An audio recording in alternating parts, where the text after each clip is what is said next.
Hello అండి, I'm doctor Sharadadevi, gynaecologist at శ్రీరగ్రమ hospitals Prathipadu. ఒకసారి డెలివరీ అయిన తర్వాత నెక్స్ట్ ప్రెగ్నెన్సీ ఎంత టైం తర్వాత ప్లాన్ చేసుకోవచ్చు. ఐడియల్ గా 2 years వెయిట్ చేయాలి. అదే అబార్షన్ అయిన తర్వాత అయితే 6 months వెయిట్ చేయాలి. వెంటనే ప్రెగ్నెన్సీస్ ప్లాన్ చేసుకోవడం వల్ల, మరీ లేట్ గా ప్లాన్ చేసుకోవడం వల్ల, అంటే మోర్ దాన్ 5 years గ్యాప్ తీసుకోవడం వల్ల బోత్ మదర్ కి బేబీకి కూడా ఇబ్బందులు వచ్చే ఛాన్స్ ఉంటుంది. ఈ బర్త్ స్పేసింగ్ వల్ల ఈ కాంప్లికేషన్స్ అన్ని అవాయిడ్ చేయడమే కాకుండా మదర్ కి కూడా తన బాడీ రికవర్ అవ్వడానికి టైం ఇచ్చినట్టు ఉంటుంది. పేరెంట్స్ కూడా వాళ్ళ పిల్లలతో ఎమోషనల్ గా కనెక్ట్ అవ్వడానికి, ఫైనాన్షియల్ సెక్యూరిటీ చూసుకోవడానికి కూడా టైం తీసుకున్నట్టు ఉంటుంది. అంతేకాకుండా పిల్లలిద్దరి మధ్యన కూడా ఎమోషనల్ బాండ్ అన్నది బాగా ఏర్పడుతుంది.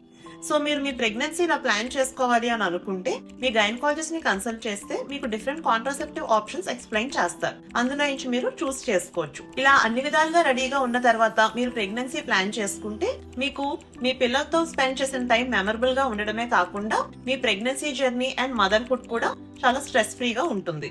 Thank you.